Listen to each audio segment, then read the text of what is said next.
tous. Aujourd'hui, nous allons aborder un thème rarement discuté, mais d'une importance capitale. Une vertu qui, lorsqu'elle est négligée, peut créer des blocages insoupçonnés, et nous empêcher d'atteindre notre véritable destinée. Une vertu dont l'absence peut littéralement tout détruire. Imaginez une clé, sans laquelle toutes les portes restent fermées, une force qui, si elle vous manque en tant que chrétien, pourrait remettre en question votre foi entière. Cette vertu est l'essence même de notre vie spirituelle. Une marque indélébile de Dieu en nous. Pour découvrir de quoi il s'agit, restez avec nous jusqu'à la fin de cette animation très captivante.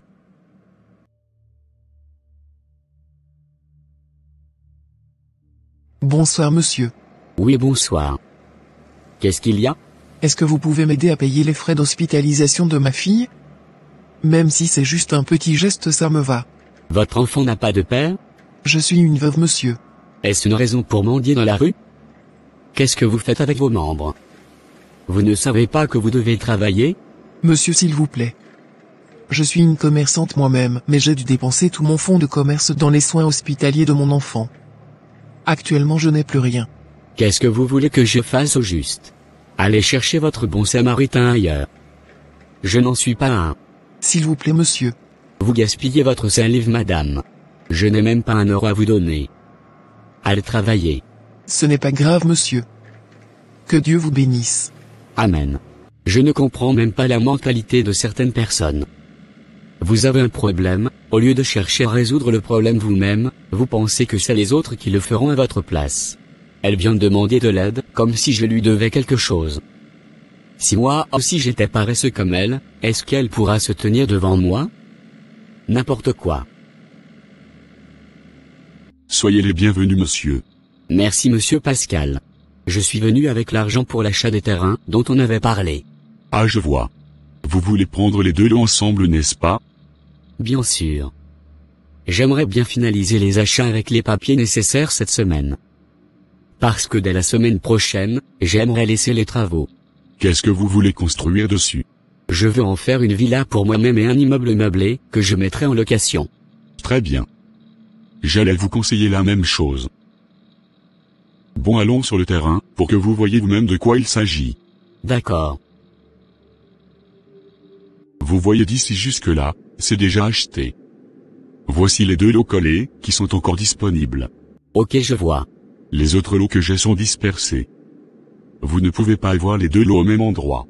Ou bien vous voulez visiter aussi les autres terrains? Non ça va. Je préfère les 2 lots d'ici. C'est mieux. D'accord. Allons donc finaliser la vente. Bonne arrivée chérie. Comment a été la négociation avec le propriétaire? Est-ce qu'il a accepté revoir un peu les prix? Oui.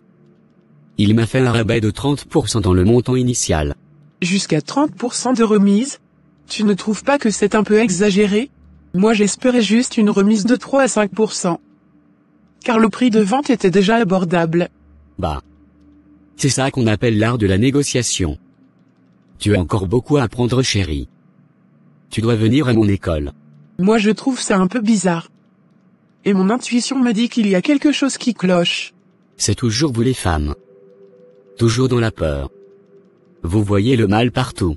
En tout cas. Chérie, je dois faire la première visite sur le chantier aujourd'hui. Comme je te l'avais dit, ils avaient lancé les travaux depuis la semaine passée. Donc tu n'étais pas encore allé depuis tout ce temps? Ce n'était pas nécessaire chérie. Ils me faisaient régulièrement les comptes rendus. Mais ça n'empêche pas que tu sois présent le jour même du lancement du chantier. Il faut que tu sois vigilant avec ces entrepreneurs. On n'a rien à craindre Chantal. Tu sais que c'est le même monsieur qui m'avait vendu le terrain, qui dirige toujours le chantier n'est-ce pas? Et puis quoi?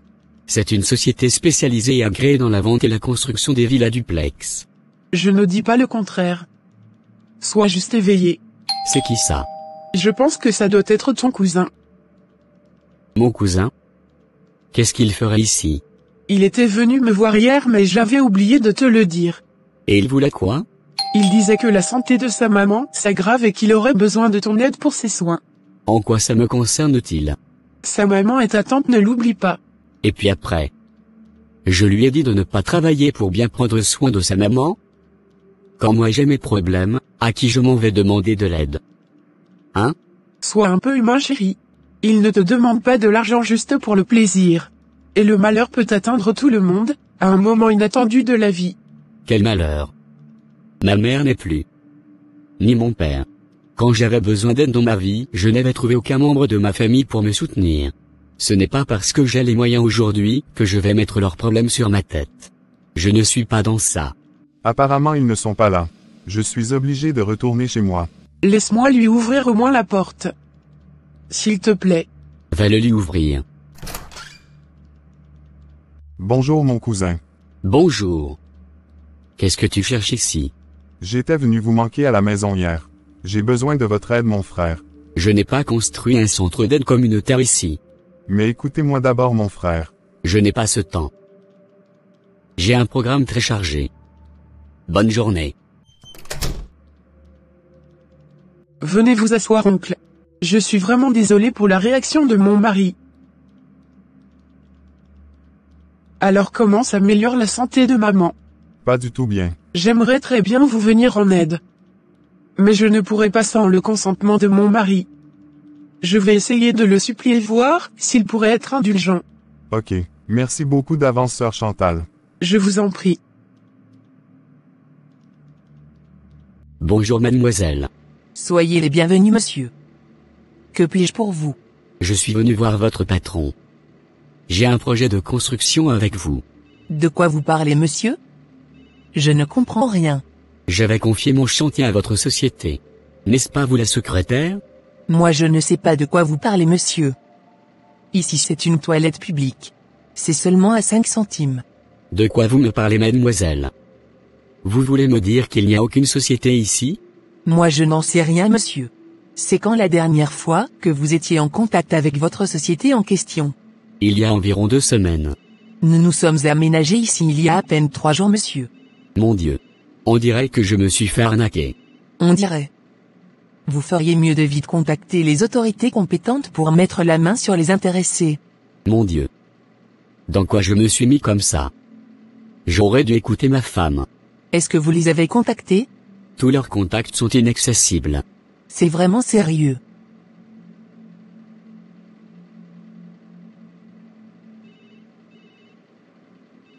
Je me suis fait facilement arnaquer comme ça?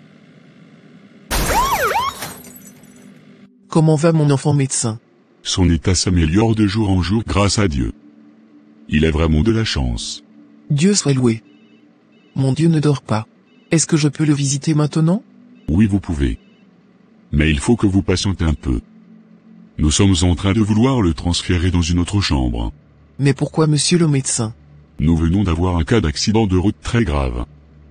C'est vraiment un patient en danger, et donc nous sommes obligés d'occuper la chambre de votre fils, car elle est plus adaptée. Oh mon Dieu. Que Dieu vienne en aide à votre patient. Que Dieu vous exauce. S'il vous plaît, docteur. Nous avons une urgence. Le patient accidenté a perdu tout son sang, et doit être transfusé dans les minutes qui suivent, sinon nous allons le perdre. C'est grave. Avions-nous des banques de sang? Nous en avons un peu, mais pas compatibles à lui. Je viens de contacter les autres hôpitaux. Mais ils n'en ont pas aussi. Son groupe sanguin est très compliqué à trouver. Docteur Marc. Oui. Collègue. Je viens de découvrir que notre jeune patient a un groupe sanguin compatible à celui du monsieur accidenté. Vraiment? Oui. C'est une bonne nouvelle, n'est-ce pas? Je vais donc vite aller négocier avec la maman du jeune patient. Espérons qu'elle accepte. Je vais essayer de la convaincre. C'est notre seule alternative. D'accord. Je suis très contente pour ton rétablissement. Rendons grâce à Dieu maman. Dieu est merveilleux. S'il vous plaît madame. Est-ce que je peux vous parler une minute? D'accord. J'ai une faveur à vous demander madame. À moi? Oui madame. Vous avez la possibilité de sauver la vie d'une personne aujourd'hui, si vous acceptez de nous aider. Qui suis-je pour sauver la vie d'une personne moi? Madame, le monsieur qui vient d'être hospitalisé chez nous, a besoin d'une transfusion de sang. Ah? Mais je ne comprends rien. C'est vous qui êtes médecin, n'est-ce pas? Sauvez-le. Qu'est-ce que moi je connais dans la médecine pour vous aider? En effet, votre fils est un donneur compatible pour notre patient. Donc nous avons besoin de votre accord pour transfuser un peu de son sang pour sauver la vie du blessé. Je ne semble pas bien comprendre ce que vous dites. Vous voulez encore sombrer mon fils dans la maladie? Il vient à peine de se rétablir et vous vouliez l'anémier? Je ne le permettrai pas. Madame, cet homme va mourir d'ici quelques minutes si rien n'est fait pour le sauver. Votre fils est la seule chance que nous avons. S'il vous plaît, aidez-nous. Est-ce que vous pensez à la santé de mon enfant au moins? Votre fils n'a aucun problème sanguin. Il va déjà bien pour en donner sans danger. Ce ne sera pas beaucoup. Juste un tout petit peu. Je ne suis pas convaincu. J'ai trop souffert dans la maladie de mon enfant, et je n'aimerais pas prendre ce risque. Je préfère donner mon propre sang si possible, mais pas pour mon enfant.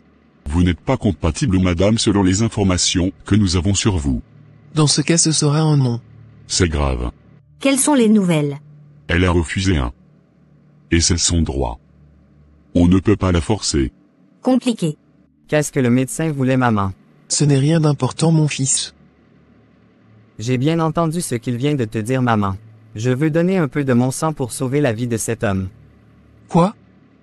Tu es sûr que ça va? Oui, maman, je suis sérieux. Je veux sauver cet homme. Est-ce que tu t'es vu dans le miroir au moins? Tu as vu ton cou? C'est seulement ta tête qu'on voit de loin. Tu as perdu assez de poids. Je te le rappelle. Maman, je veux le faire. Je n'aimerais pas que cet homme meure alors que j'ai ce dont il a besoin pour rester en vie. Ma conscience me jugera toute ma vie. Je sais que toi-même tu voudrais bien sauver cet homme, mais tu as juste peur pour moi. Je le sais et j'en suis reconnaissant, mais il faut que nous fassions confiance à Dieu. Rien n'arrive au hasard. Peut-être, Dieu a permis que je sois encore en vie pour sauver cet homme aujourd'hui. Malgré ton état, tu as toujours un cœur rempli d'amour. Que Dieu te bénisse. Ça veut dire que tu m'autorises à le faire. Oui. Laisse-moi aller voir les médecins. D'accord, maman. Ils m'ont tout pris, chérie. Ce sont des arnaqueurs. Calme-toi. Je suis vraiment désolé pour le malheur qui nous arrive. Mais il faut rendre au moins grâce à Dieu de t'avoir redonné la vie. Mais j'avais investi tout ce que j'avais dans ce projet, chérie. J'aurais dû t'écouter et faire preuve de prudence. Je me croyais tout puissant. Me voilà maintenant ruiné. Je sais, mais ta santé est plus importante. Rendons grâce à Dieu. Nous allons retrouver tout ce qu'on a perdu. Ne t'inquiète pas. Les médecins m'ont dit que c'est grâce à une femme et son enfant qu'ils ont pu te sauver. Oui, ils me l'ont dit ce matin. Est-ce que tu as demandé à les rencontrer pour les remercier? Non, pas encore. Il faut qu'on le fasse. C'est très important. Ok. La dame et son enfant sont là. D'accord. Bonne arrivée, madame. Merci beaucoup à vous et à votre fils. On se connaît, monsieur. Votre visage me dit quelque chose. Ah bon? C'est vraiment vous? Que le monde est petit. Mais je ne me rappelle pas vous avoir vu, madame. Madame. Où est-ce que vous connaissez mon mari? Est-ce que vous vous rappelez de la femme veuve que vous aviez chassée à la hauteur du nouveau pont, parce qu'elle était venue vous demander une aide financière pour soigner son enfant malade? C'était moi. Oh. C'était vous? Ce n'est pas vrai. Je pense que je dois m'en aller. Est-ce vrai que tu avais humilié cette dame alors que son fils vient de te sauver la vie? Je ne pensais pas me retrouver dans cette situation un jour. J'avais pourtant des millions ce jour-là, pour aller remettre à ces arnaqueurs. J'aurais pu donner juste quelques miettes à cette dame. Je suis vraiment désolé. Mais cet enfant aurait pu perdre sa vie à cause de toi. Le voilà aujourd'hui en train de te sauver. Excuse-moi chérie, mais tu es très cupide et radin. En tant qu'enfant de Dieu, ce n'est pas bien. Même ta famille te les traite mal quand ils ont vraiment besoin de toi. Ce n'est pas digne d'un chrétien. Tu as raison. Je suis vraiment désolé. Je vais me repentir. Bonne arrivée dans notre modeste maison. Merci madame. Ça fait plaisir de vous retrouver enfin. Nous avons parcouru tout le quartier à votre recherche. Mais pourquoi vous vous êtes donné autant de peine pour nous retrouver? Nous allons bien, moi et mon fils, par la grâce de Dieu. Il s'est complètement rétabli. Gloire à Dieu. Vous avez peut-être raison, madame. Mais nous avions décidé de venir vous présenter nos excuses pour les actes de mon mari, et ensuite vous remercier pour le geste que vous et votre fils aviez eu à notre endroit. Nous ne savons pas comment vous le rendre. Ne vous inquiétez pas. c'est déjà le passé. L'essentiel est que votre mari, et mon fils en question, vont tous les deux très bien aujourd'hui. Et je suis très contente qu'il n'y a pas de perte de vie dans cette histoire. Ernesto. Néné. Néné? S'il te plaît, viens. Nous avons des invités. Soyez les bienvenus. Merci.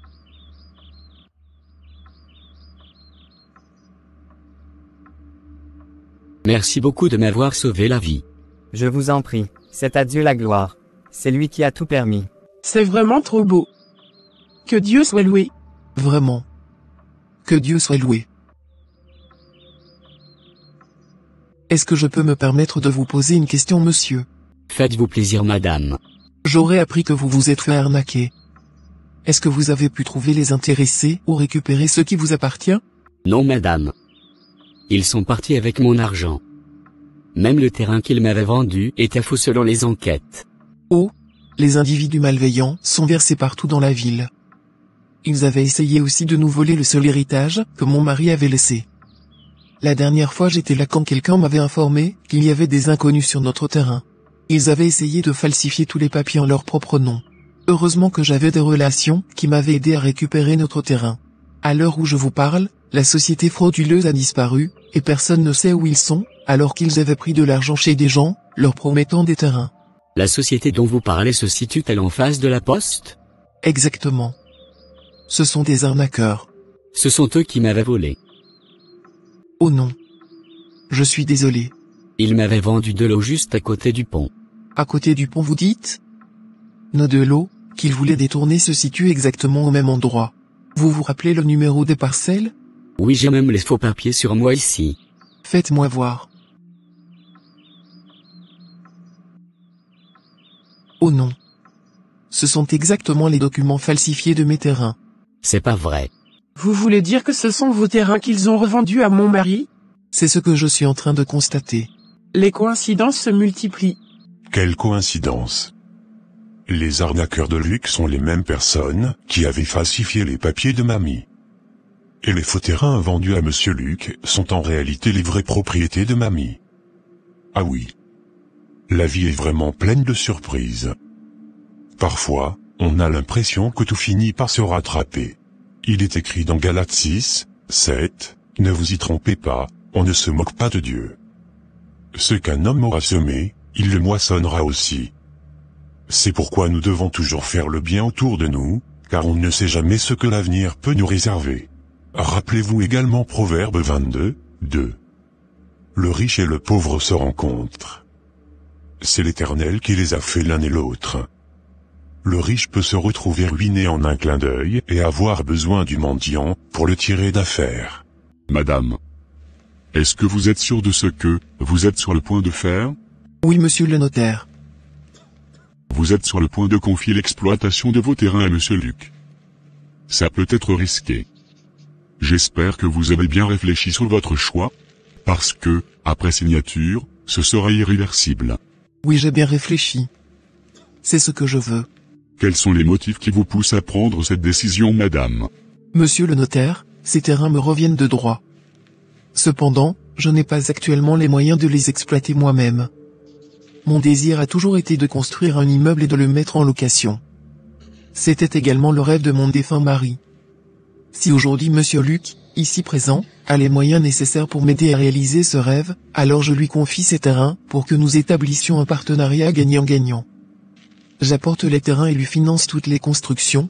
Ensuite, nous nous partagerons les bénéfices générés par notre bien commun. Par ailleurs, monsieur Luc avait déjà perdu assez d'argent dans l'achat de ce même terrain. Il s'avère qu'il s'était fait arnaquer. Bien que je ne sois ni responsable ni coupable de cette situation, je pense que ce partenariat sera un excellent moyen pour nous deux de nous soutenir mutuellement.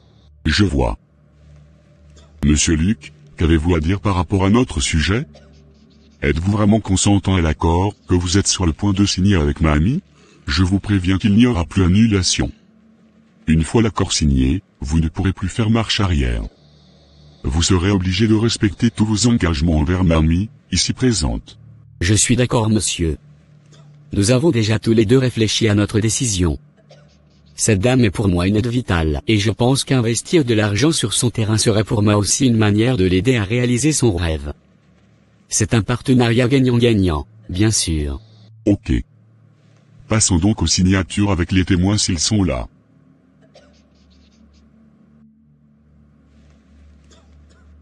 Merci beaucoup de me faire confiance. Grâce à vous, je peux dire aussi que je serai propriétaire d'immeubles. C'est plutôt à moi de vous remercier, pour tout ce que vous m'aviez fait depuis le début de notre rencontre. Que Dieu bénisse notre collaboration. Amen.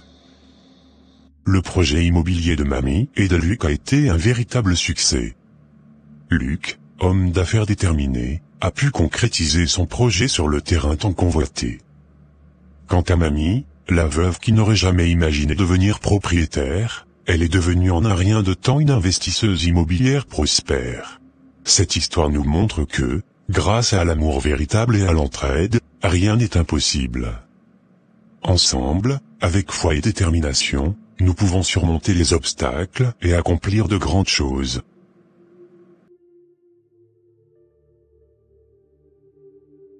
Mais tu es toujours au lit?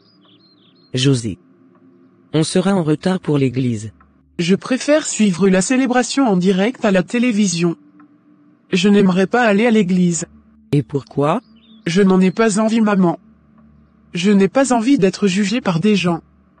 Je suis rentrée pour me reposer et non pour me stresser. Mais arrête ça, ma chérie. Qui va te juger? Viens mettre ta voix au service de Dieu. Je suis très sûre que quand tes amis du groupe musical vont te revoir, ils seront très contents. D'accord, je vais te suivre. Mais ce ne sera pas pour diriger le groupe. Qu'ils fassent bien leurs choses, comme ils en avaient l'habitude. Habille-toi, on y va. N'est-ce pas José que je vois de loin comme ça? De quel José tu parles? La star bien sûr. Regarde-la. Elle est très belle. J'irai la saluer. Allons-y. Tu ne viens pas avec moi? Abomination. Ne me rends pas impur s'il te plaît. Va-toi seul, je n'ai pas ce temps. José, c'est vraiment toi? Vicky? C'est bien moi.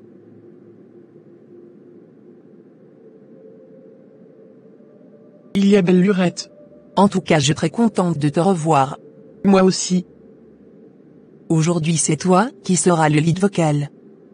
Comme je t'ai vu là maintenant, je suis sauvée. Merci de toujours me faire confiance, mais je ne peux pas faire ce que tu me demandes. Pourquoi? C'est moi qui suis le responsable du groupe maintenant, et je connais tes talents. S'il te plaît. Ce n'est pas une bonne idée. S'il te plaît, accepte José. Sœur José, c'est vraiment toi. Oui, pasteur Jerry. C'est bien moi. Je suis très content de te retrouver dans la maison de Dieu aujourd'hui. La maestra Vicky, tu as trouvé ton élément aujourd'hui, hein? Je suis sûr que nous allons bien adorer aujourd'hui. Vous avez raison, pasteur. C'est d'ailleurs ce que je suis en train de négocier depuis. Toi-même tu vois ce que le jeune pasteur vient de dire, non? Tout le monde aimerait te voir célébrer avec nous. Ok, vous avez gagné. Attendez. C'est dans mon église qu'on chante avec cette voix mondaine là? Qui ça peut bien être? Quelle est cette manière de chanter même? Il se croit en boîte de nuit ou quoi? Mes frères et sœurs, aujourd'hui, nous devons parler de la véritable essence de la vie chrétienne. Ce n'est pas le thème que j'avais prévu aujourd'hui, mais j'ai eu une révélation à la dernière minute. Il y a des loups en habits de brebis parmi nous dans cette église. Regardez autour de vous. Certains de nos jeunes sont attirés par des musiques mondaines, même si elles prétendent être chrétiennes. Oui, je parle de cette jeune femme qui chantait avec une voix douce, mais c'est une voix démoniaque, inspirée non par Dieu, mais par les plaisirs de ce monde.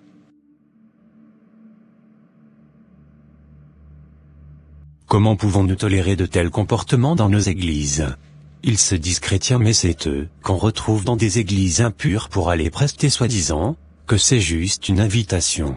Vous qui fréquentez ces églises, vous êtes en salle d'attente pour l'enfer, je vous le dis, et vous les répète. La plupart de ces églises mènent leurs fidèles droit vers la damnation. Aviez-vous oublié que Dieu nous interdit de se mélanger avec les impudiques et les idolâtres? Ma fille part? Mon Dieu. Et vous, les jeunes, ne pensez pas que votre comportement passe inaperçu. La fornication, l'alcool, la drogue, tout cela vous éloigne de Dieu. Vous devez vous repentir avant qu'il ne soit trop tard. Et je vous rappelle que les enfants nés de la fornication sont des enfants sans bénédiction. Comment espérez-vous que Dieu bénisse des enfants nés du péché? Qu'est-ce qu'il raconte? Il veut me dire que les enfants que j'avais eus avant de me convertir ne sont pas de Dieu. Ah, c'est toujours lui qui prêche en jugeant les gens. On dirait que c'est chez lui que Dieu vient prendre conseil avant d'agir. Si ça continue ainsi, moi je ne viendrai plus. Si vous n'êtes pas d'accord par rapport à ce que je dis, ça fait votre problème. Je ne suis pas ici pour faire plaisir à qui que ce soit. Je fais mon travail dans la vérité.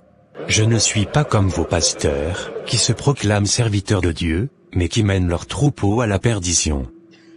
Ils prêchent un évangile dilué, cherchant à plaire aux hommes plutôt qu'à Dieu. Ils ne sont que des charlatans, des guides aveugles conduisant des aveugles. Je suis tellement contente de la prédication du pasteur aujourd'hui. Si j'avais de l'argent, j'allais lui en donner. Pourquoi tu ne vas pas en emprunter pour le lui donner? Mais pourquoi tu réagis comme ça? Toi, tu n'avais pas aimé ces prédications? Ces enseignements sont trop crus, et manquent de sagesse à mon avis. C'est parce qu'il a prêché la vérité qui touche la vie de ton ami José que tu te rougis?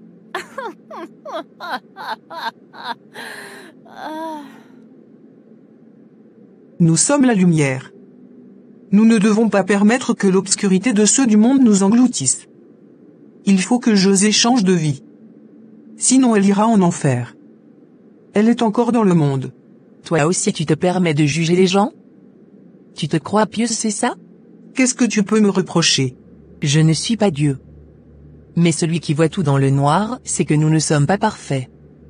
Même si nous faisons semblant de le paraître, ce n'est que de l'hypocrisie. Même le pasteur qui juge les autres. Est-il saint? Ne parle pas du pasteur comme ça. Je suis vraiment désolé pour le comportement du pasteur. Ce n'est pas grave, maman. Il a dit ce qu'il pense. C'est lui sa réalité et non celle de Dieu. Je sais que Dieu m'aime tel que je suis. Je ne suis pas parfaite. Mais je fais les efforts chaque jour pour lui plaire. Et je travaille sur mes faiblesses aux yeux de Dieu. C'est le plus important. Les hommes peuvent me juger de l'extérieur, mais cela ne changera pas la grâce de Dieu sur ma vie. Ils peuvent me traiter comme ils veulent. Dieu est amour et il m'aime. Tu as raison, ma fille.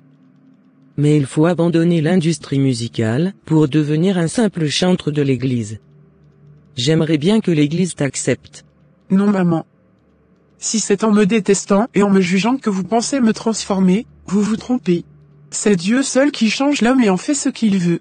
Ce n'est pas parce que je ne crie pas le nom de Dieu dans mes chansons matin, midi et soir que je suis du diable. Je ne chante pas la dépravation. Bien au contraire, j'aborde les thèmes sur les réalités de la vie quotidienne. Mes textes sont souvent tirés de la parole de Dieu pour conseiller et motiver les gens, tout en mettant la joie et l'ambiance. Je ne vois pas en quoi je pêche en exploitant le don que Dieu m'a donné.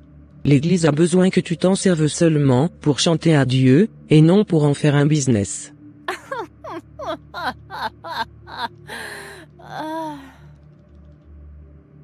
Je n'ai pas envie de parler, maman. Est-ce que l'Église va me nourrir si j'abandonne ma carrière? Mais c'est pour Dieu que tu le fais. Ah? Pourquoi ne refusez-vous pas aux élèves et aux étudiants chrétiens d'aller apprendre autre chose que la Bible? Ce qu'ils étudient là-bas, c'est de Dieu? Pourquoi ceux qui utilisent leur talent ne le font pas tous dans l'Église, ou pour l'Église? Ils en font une profession. Mais dès qu'il s'agit de nous qui chantons, dès qu'on ose avoir un petit succès, c'est fini, on n'est plus de Dieu. On devient mondain. Toi tu es enseignante et conférencière, n'est-ce pas? Oui. C'est mon métier. Est-ce que cela fait de toi une mondaine? Non. Parce que je ne fais rien de mal. Je forme et contribue à l'éducation. Par contre, dans toi, ton métier, ce n'est pas le cas. Parce que je ne crie pas le nom de Dieu dans mes chansons. Pourtant, dans tes conférences, tu ne t'es jamais transformé à un pasteur, ou à un évangéliste. Tu parles de l'argent et du business. Tu veux dire quoi par là? J'ai choisi de faire de mon talent une profession. C'est mon choix et c'est de ça que je vis. Si quelqu'un veut être seulement chantre de l'église, qu'il le reste. Chacun a sa mission sur cette terre. Mais la mienne ne se limite pas seulement à l'église. Si vous pensez que c'est parce que je suis dans l'industrie musicale, et que je ne chante pas des chants qui rentrent dans vos canevas, que vous m'empêchez d'adorer mon Dieu, alors je pense que le problème, c'est vous, et non moi. Vous manquez d'amour et de compassion. Vous êtes seulement dans le jugement et l'incrimination des autres au lieu de travailler sur vous-même.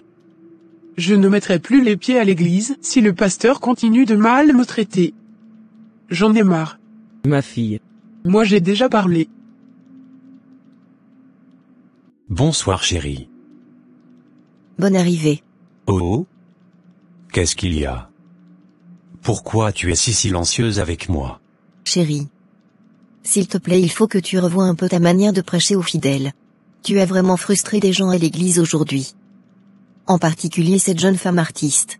Je pense à mon humble avis que tu aurais pu lui en parler en privé ou bien mettre un peu de l'humour dans tes propos pour le diluer un tout petit peu. Qu'est-ce que j'avais dit de mal? Est-ce bien ce qu'elle avait fait? Elle n'avait pas le droit de chanter après tout ce temps d'absence. En plus elle faisait des grimaces bizarres avec sa voix comme le font des artistes mondaines. Cette fille est non seulement mondaine mais elle est diabolique. Je ne permettrai pas qu'elle vienne empoisonner l'église avec ses venins. Qu'est-ce qu'elle avait chanté de mal? Hein? D'ailleurs, qu'est-ce que toi et moi connaissons dans la musique? C'est son métier, et elle est bien connue sur le plan international. Qu'est-ce qu'elle chante? Nous n'avons pas besoin de ça. Qu'elle reste dans son péché. On n'a pas besoin d'elle pour nous empoisonner ici. Mon Dieu. Tu exagères un peu, chérie. Tu peux avoir raison, mais il y a une manière de le dire pour ne pas affecter la foi et l'ego de l'autre. N'oublie pas que nous sommes tous des humains imparfaits devant Dieu.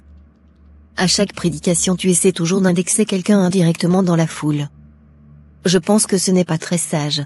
Si je n'en parle pas, qui va le faire? C'est mon rôle de pasteur. Ton rôle est de conduire le peuple de Dieu, et non de les juger chaque jour. La parole nous dit: ne jugez point, afin que vous ne soyez point jugés.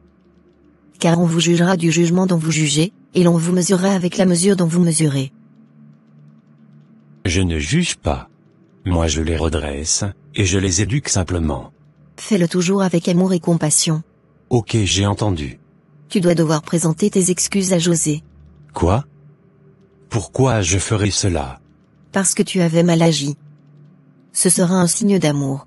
Ce ne sera pas moi. Ok. Comme tu voudras. Ma fille. Je ne comprends plus rien.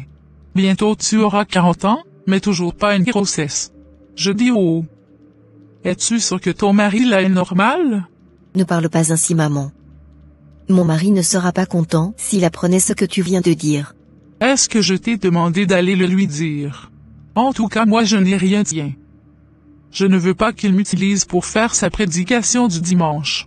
C'est mieux pour toi. Ne t'inquiète pas, maman. Je ferai un enfant. Nous sommes tous les deux normaux. C'est l'heure de Dieu qui n'est pas encore arrivée. J'espère que ça arrivera avant ta ménopause. Dieu est souverain. C'est toujours le même refrain qu'on chantait depuis 15 ans de mariage aujourd'hui. C'est déjà assez. Tu es ma seule fille unique, et je suis prête à tout pour que tu puisses avoir ton propre enfant. Prête à tout dans quel sens? Si Dieu n'a plus d'enfants à te donner, on ira chercher au marché. D'à quel marché? Je te préviens qu'on a déjà essayé toutes les méthodes médicales. Ça marche pour les autres, mais pas pour nous. Parfois même dès qu'on me fait l'implantation de l'embryon, ça se détruit automatiquement, et ça me fait beaucoup souffrir de douleur. C'est pour cette raison que nous avons décidé d'attendre l'heure de Dieu maintenant. On ne fait que prier et jeûner. Mais tu ne peux pas juste étendre les bras croisés, ma fille. Je pense que je vais retourner voir les guérisseurs de mon village pour qu'ils nous aident. Il faut que tu aies un enfant. Tu veux retourner dans ton ancienne vie alors que tu t'es déjà converti? Je t'aime plus que tout dans cette vie. Et je ferai tout pour que tu sois heureuse. Je suis prête à abandonner la foi chrétienne pour toi. Maman? Qu'est-ce que tu dis? Tu ne dois pas prétendre m'aimer plus que Dieu. Comment tu peux prétendre abandonner Dieu à cause de ton enfant? Ne sais-tu pas que c'est de l'idolâtrie? Tu veux que je dise quoi? Je ne peux pas rester les mains croisées en te voyant comme ça alors que je peux t'aider. Tu ne peux rien pour moi, maman. On fait déjà le nécessaire. Je ne veux pas que ton amour de mère soit un moyen de chute pour toi. Mettons juste notre foi en Dieu. D'accord. J'ai compris. Aidez-moi dans la prière, pasteur. Je suis une musulmane. Mais j'ai besoin de parler à un pasteur. Je vous écoute Madame Rachida. Et sachez que je ne vous jugerai pas. Ok. Merci beaucoup. Je suis une fille issue d'une famille chrétienne. Mes parents étaient chrétiens, et m'avaient éduquée selon cette foi. Mais en grandissant, je suis tombée amoureuse d'un homme musulman. Ce qui m'avait poussée plus tard à me convertir pour suivre mon mari dans sa religion. Même mes parents étaient très aimants. Ils ne m'avaient pas empêché de faire ce que mon cœur désirait. Ils voulaient me voir heureuse. Mais le problème c'est que je ne suis pas vraiment heureuse au fond de moi. Je n'ai pas la paix du cœur. Ah bon? Votre mari vous maltraite-t-il? Non. Il ne ferait jamais une chose pareille. Au contraire, il m'aime très bien et prend très bien soin de moi. Et c'est quoi donc le problème? Le problème c'est moi. Je me sens piégée dans une religion qui n'est pas la mienne. Je me dis peut-être que j'ai fait un mauvais choix. J'ai été aveuglée par amour. S'il vous plaît, aidez-moi. Qu'est-ce que je dois faire? Dois-je divorcer de mon mari pour revenir dans ma foi chrétienne? Calmez-vous madame. Arrêtez de pleurer. Écoutez madame, vous avez certainement fait le mauvais choix en suivant la foi de votre mari. Mais je ne peux jamais vous dire de vous divorcer de lui. Qui suis-je pour vous conseiller une telle chose? Vous avez vous-même dit que votre mari vous aime et que vous l'aimez aussi, n'est-ce pas? Oui, pasteur. Il m'aime beaucoup et je l'aime aussi. C'est déjà une très bonne nouvelle. Sachez que l'amour ne juge pas, et ne force pas. Si votre mari vous aime vraiment comme vous le dites, je pense qu'il comprendra votre choix. Vous avez le droit de vivre votre foi chrétienne, et lui aussi a le droit de vivre la sienne. L'idéal serait que vous vous mettez avec un homme chrétien qui a la même foi que vous, mais l'erreur est déjà faite, et vous avez déjà des enfants. Et en plus vous vous aimez. Donc le meilleur conseil est de vous asseoir pour discuter. S'il vous aime vraiment, il vous laissera suivre votre chemin. D'accord, pasteur. Vous avez peut-être raison. Je vais discuter avec lui. Et nos enfants alors? Parlez de votre foi chrétienne à vos enfants mais ne les obligez en rien. En grandissant ils feront leur propre choix. Surtout éduquez-les dans l'amour, et soyez des parents aimants aussi. Dès qu'ils seront grands ils feront la rencontre avec le Christ par la grâce. N'oubliez pas que ce n'est pas l'homme qui convertit l'autre par ses forces, mais c'est Dieu lui-même qui nous fait grâce. Votre mission en tant que mère d'une famille mixte serait de témoigner Jésus.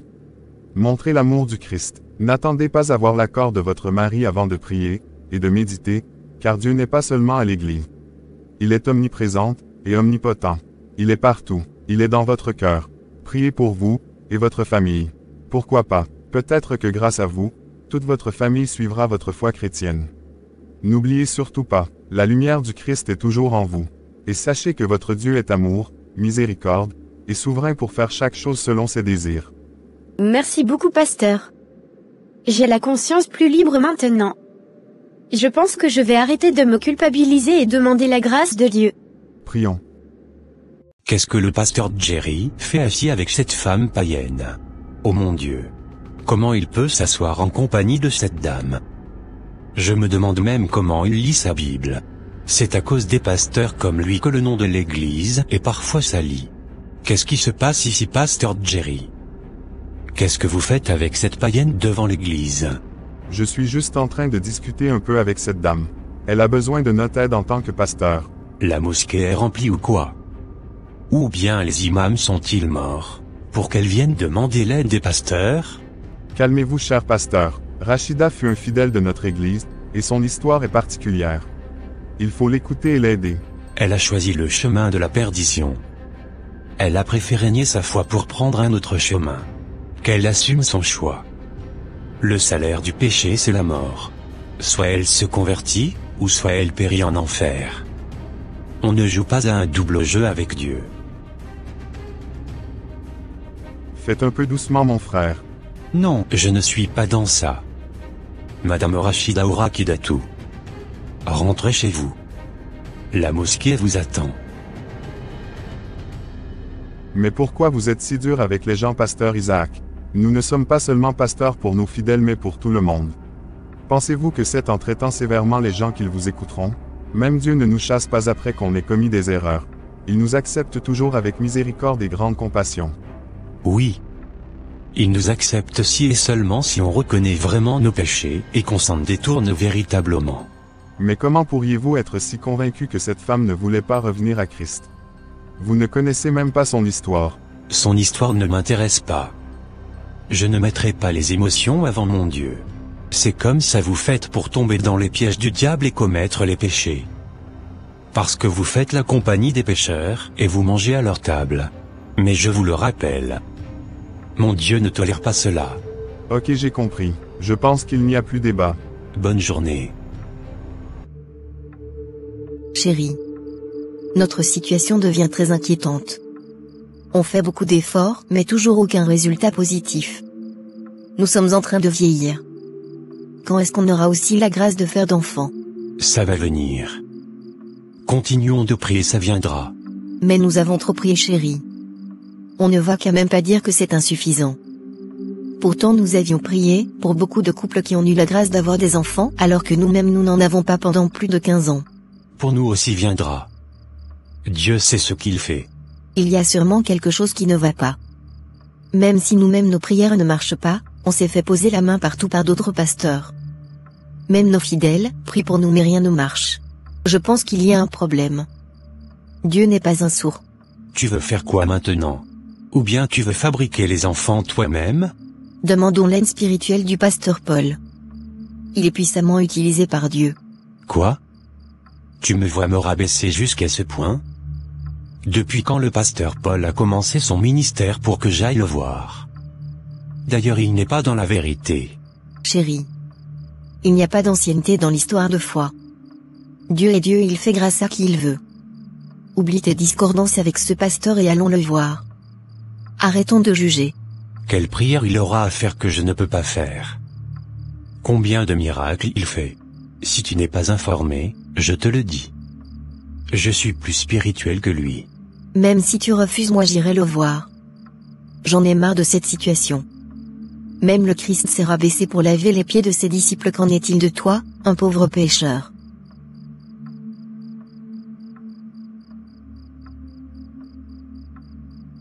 Ok, c'est bon, on ira le voir. D'accord, mais je te préviens. Ne va pas faire le connaisseur là-bas. Fais l'effort d'être humble pour écouter ce qu'il aura à nous dire. Il va falloir qu'il soit dans la vérité. Sinon je vais le corriger. J'ai compris. Monsieur Saint-Esprit. Bonne arrivée mes chers. Quelle grâce j'ai de vous avoir dans ma modeste maison. Merci. Je suis très heureux de vous revoir, pasteur Isaac. Merci. Faites comme chez vous. Asseyez-vous partout. Faites ce que vous voulez. Ici c'est chez vous. Je suis très content. Je ne sais même pas comment me comporter. Merci beaucoup pasteur Paul pour votre accueil très chaleureux. Je vous en prie. C'est plutôt moi qui suis honoré de voir mon frère Isaac. Votre mari est une belle personne. C'est mon jeune frère, mais c'est mon aîné dans le ministère, et j'en suis vraiment reconnaissant pour ses aides. Ce sont eux qui nous ont ouvert la voie.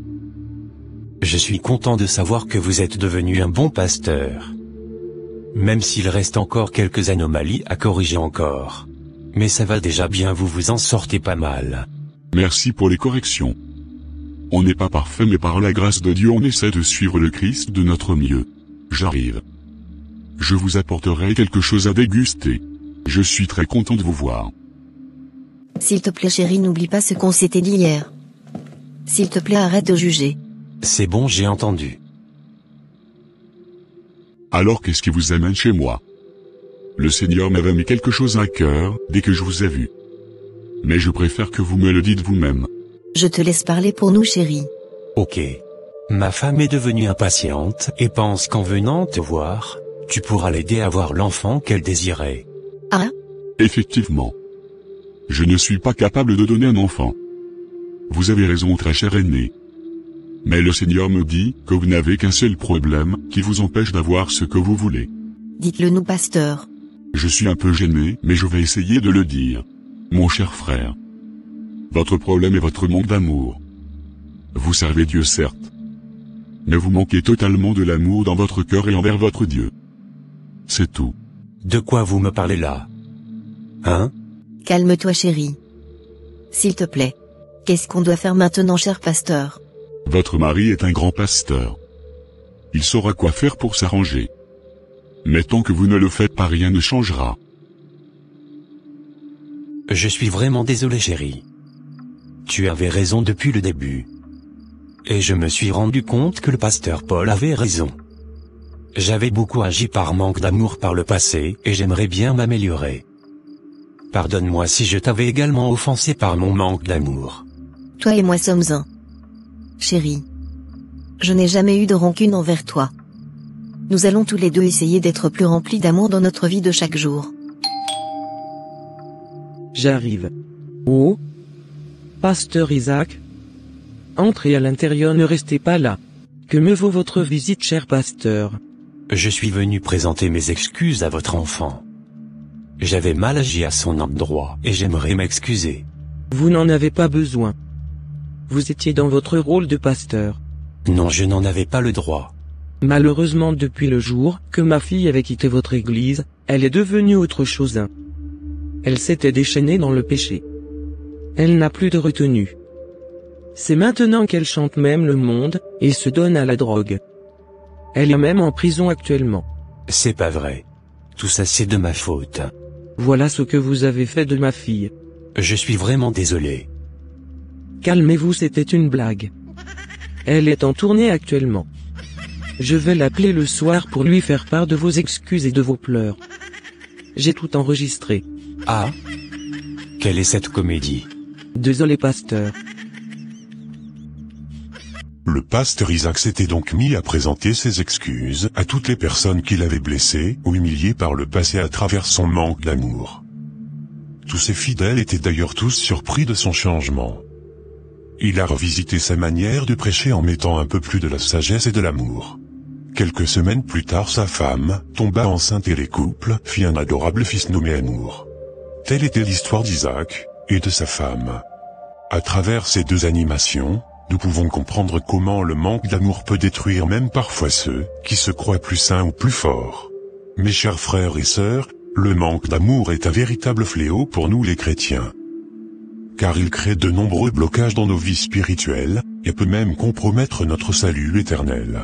Dans Matthieu 22, 37 à 39, Jésus dit: Tu aimeras le Seigneur ton Dieu de tout ton cœur, de toute ton âme et de toute ta pensée. C'est le premier et le plus grand commandement.